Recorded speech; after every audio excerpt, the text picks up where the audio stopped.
इस बीच रूस ने स्ट्रेट ऑफ हॉर्मुज को लेकर दावा किया है कि हॉर्मुज ईरान का परमाणु हथियार बन चुका है। ऐसी जो स्थिति है, सिचुएशन है, इसमें सवाल उठ रहे हैं कि क्या 14 दिन बाद ईरान युद्ध विश्व युद्ध में बदल जाएगा।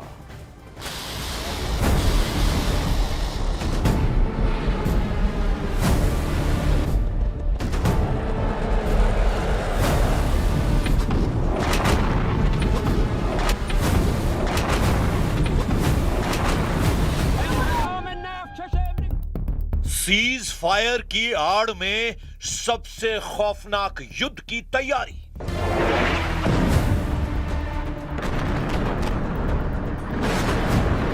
लगभग 40 दिन के युद्ध के बाद जिस तरह से अमेरिका ने ईरान के साथ 14 दिन का सीज फायर किया है, असल में वो 14 दिन का सीज फायर से ज्यादा रिचार्ज युद्ध की तैयारी साबित हो रही है। दावा किया जा रहा है कि सीज फायर के ऐलान के लगभग 10 घंटे के अंदर ही ईरान की तेल रिफाइनरी और सीरी द्वीप पर हमला करके अमेरिका और इजराइल ने एक तरह से सीज फायर तोड़ दिया है। खुद ईरान ने आरोप लगाया है कि सीज फायर के बाद अमेरिका और इजराइल ने ईरान के ठिकानों पर हमला किया है।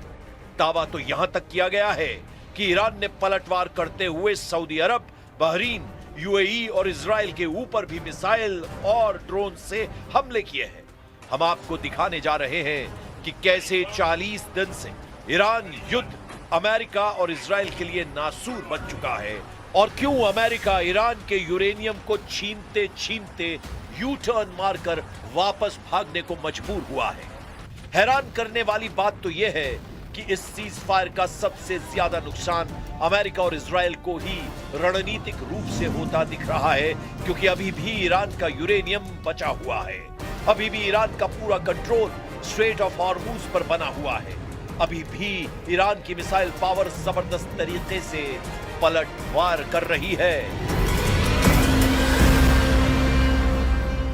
14 दिन का सीज फायर नहीं, 14 दिन का रिचार्ज युद्ध शुरू।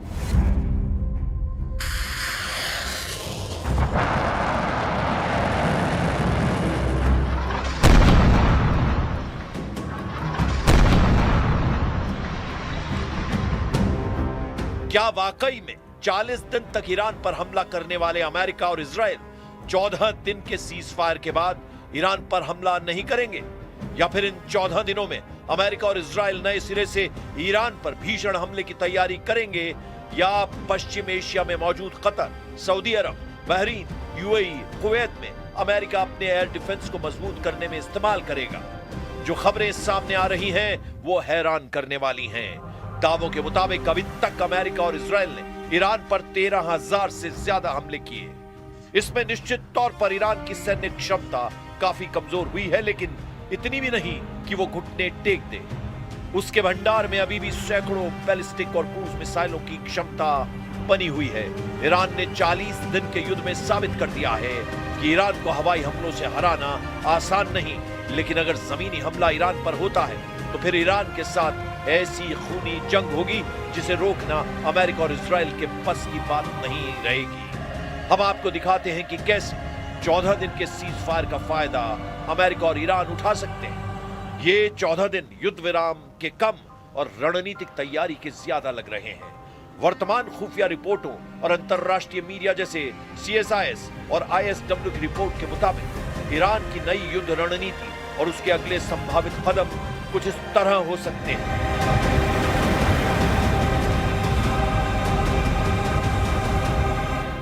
अब आप ये जान लीजिए 14 दिन के सीज फायर से ईरान को क्या क्या फायदा हो सकता है। एयर डिफेंस मजबूत करना आसान होगा, मिसाइल स्टॉक रीऑर्गेनाइज करना भी संभव होगा। चीन और रूस से टेक्निकल और इंटेल सपोर्ट बढ़ाने में 14 दिन ईरान के लिए काफी शानदार साबित हो सकते हैं। वहीं अमेरिका और इजराइल के लिए भी 14 दिन का सीज फायर रिचार्ज युद्ध साबित हो सकता है। ईरान पर अगली स्ट्राइक लिस्ट तैयार करना आसान होगा, टारगेटिंग और इंटेल अपडेट करना आसान होगा, क्षेत्र में सैन्य पोजीशन मजबूत करना जैसे हॉर्मुज में मौजूदगी आसान हो जाएगी। वहीं ईरान अपनी बची हुई मिसाइलों को स्थायी ठिकानों की बजाय ट्रकों और मोबाइल लॉन्चर्स पर शिफ्ट कर रहा है। इससे इजरायली उपग्रहों के लिए उन्हें ट्रैक करना मुश्किल हो जाएगा। परमाणु ब्रेकआउट की कोशिश। विशेषज्ञों का मानना है कि ईरान इस 14 दिनों के पॉज का इस्तेमाल अपने यूरेनियम स्टॉक को और अधिक संवर्धित करने के लिए तैयार कर सकता है, ताकि वो वार्ता की मेज पर परमाणु संपन्न राष्ट्र के रूप में अपनी स्थिति मजबूत कर सके। वहीं अमेरिका और इजराइल इंटेलिजेंस रिफ्रेश कर सकते हैं। जब युद्ध चलता है तो दुश्मन छिप जाता है। युद्ध विराम के दौरान जब ईरान की सेना मूवमेंट करेगी, तब अमेरिकी सैटेलाइट और इजरायली मोसाद उनके नए ठिकानों को पिन पॉइंट कर लेंगे। हथियारों के स्टॉक की भी बात कर लेते हैं। अमेरिका इजराइल को भारी मात्रा में बंकर बस्टर बम और इंटरसेप्टर मिसाइलें फिर से उपलब्ध करा रहा है, जो पिछले हमलों में खर्च हो चुके थे। अब 14 दिन में इसका दोबारा से रिचार्ज किया जाएगा। ये 14 दिन ईरान के नेतृत्व के भीतर डर पैदा करने के लिए है कि यदि वे 10 अप्रैल की वार्ता में नहीं जुटे तो अगला हमला निर्णायक होगा।